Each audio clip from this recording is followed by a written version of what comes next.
ഈ extra marital affairs എന്ന് പറയുന്നത് വളരെ കോമൺ ആയി മാറുന്നു. എനിക്ക് പറ്റുന്ന ഒരാളെ ഞാൻ മറ്റൊരിടത്ത് വെച്ച് ഞാൻ വിവാഹത്തിന് ശേഷം കണ്ടുമുട്ടുകയാണെങ്കിൽ അയാളെ ഞങ്ങൾക്ക് ഒരുമിച്ച് പോകാൻ സാധിക്കുന്നുണ്ടെങ്കിൽ അതിനെന്താണ് തെറ്റ് എന്ന് ചോദിക്കുന്നവരെയും കാണുന്നു. അപ്പൊ അതിനോട് എന്താണ് ടീച്ചറിന്റെ ഒരു അഭിപ്രായം എന്ന് പറയുന്നത്? പലരും ചോദിക്കാറുണ്ട്, ടീച്ചർ എക്സ്ട്രാ മാരിറ്റൽ റിലേഷൻഷിപ്പിൽ, ഞാൻ ഇങ്ങനെ ഒരു റിലേഷൻഷിപ്പിലാണ്, എനിക്ക് ആ ഒരു ബന്ധത്തിൽ എനിക്ക് തുടർന്ന് പോകാൻ പറ്റുള്ളൂ. പക്ഷെ അവിടെ നമ്മൾ ചിന്തിക്കുമ്പോൾ മെയിൻ ഫാക്ടർ വരുന്നത് നമ്മുടെ കുട്ടികളാണ്. ചില സ്ത്രീകൾ മക്കളെ ഉപേക്ഷിച്ച് അല്ലെ ഭർത്താവിനെ ഉപേക്ഷിച്ച് മറ്റുള്ളവരോടൊപ്പം പോകുന്നുണ്ട്. അവര് വീണയ്ക്ക് തോന്നുന്നുണ്ട് അവർ പോയി സന്തോഷകരമായ ഒരു ജീവിതം അവർക്ക് ജീവിക്കാൻ പറ്റുമെന്ന്. കുഞ്ഞുങ്ങളുടെ മനസ്സുരുകുമ്പോൾ, ഭർത്താവിൻ്റെ മനസ്സുരുകുമ്പോൾ ലോ ഓഫ് കർമ്മ പ്രകാരം ഇവരിലേക്ക് അതിൻ്റെ എഫക്റ്റ് വരും. എവിടെ പോയാലും മനസമാധാനം സ്വസ്ഥത അവരുടെ ജീവിതത്തിൽ ഉണ്ടാവില്ല. ചീത്തപ്പേരും ഒപ്പം ഇതും. അപ്പോൾ ഇത് ചെയ്യുന്ന പുരുഷന്മാരും ഉണ്ടാവും. തിരിച്ചുകൊണ്ട് അവർ ചിലപ്പോൾ ഭാര്യയും കുഞ്ഞുങ്ങളെ ഉപേക്ഷിച്ച് അവർ വേറെ പോയി. ഇവരനുഭവിക്കുന്ന ആ വേദനയ്ക്ക്, ആ മനോദുഃഖത്തിന് തീർച്ചയായിട്ടും ഇവർ അടുത്ത ഏതൊരു ലൈഫിൽ പോയാലും അവരത് സ്ട്രഗിൾ ചെയ്യേണ്ടി വരും.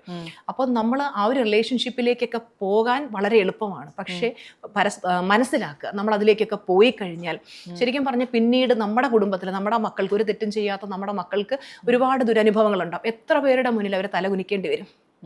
കുഞ്ഞുങ്ങൾ നാളെ അച്ഛൻ അങ്ങനെ പോയി, അല്ലെങ്കിൽ അമ്മ അങ്ങനെ പോയി, നാളെ എത്ര പേരുണ്ട് ഇവളുടെ അച്ഛൻ ഇങ്ങനെ പോയതാ, അല്ല അമ്മ ഇങ്ങനെ പോയതാ, എത്ര പേരുടെ മുമ്പിൽ ആ കുഞ്ഞുങ്ങൾ ജീവിതകാലം മുഴുവനും അവരുടെ നമ്മുടെ മക്കൾക്ക് അങ്ങനെ ഒരു ഗതി വരുത്തണോ വേണ്ടയോ എന്നുള്ളത് നമ്മളൊന്ന് ചിന്തിക്കുക. എപ്പോഴും നമ്മൾ ചിന്തിക്കുന്ന ഒരു ഫാക്ടർ അതാണല്ലോ. പിന്നെ ഒട്ടും അഡ്ജസ്റ്റ് ചെയ്ത് പോകാൻ പറ്റാത്ത റിലേഷൻഷിപ്പ് ആണെങ്കിൽ ഓക്കെ, നിങ്ങൾ ഡിവേഴ്സ് ആയിട്ട് നിങ്ങൾ ഈ പറഞ്ഞ പോലെ നിങ്ങൾക്ക് ഇഷ്ടമുള്ള വ്യക്തിയെ സ്വീകരിച്ച് അതിൽ തെറ്റില്ല. പക്ഷെ ഒരു ബന്ധത്തിൽ ഇരിക്കുമ്പോൾ നമ്മൾ ആ ബന്ധത്തിൽ ഇരുന്നു കൊണ്ട് വേറൊരു റിലേഷൻഷിപ്പിലേക്ക് പോകുന്നത് ഒഴിവാക്കുന്നത് തന്നെയാണ് എപ്പോഴും നല്ലത്.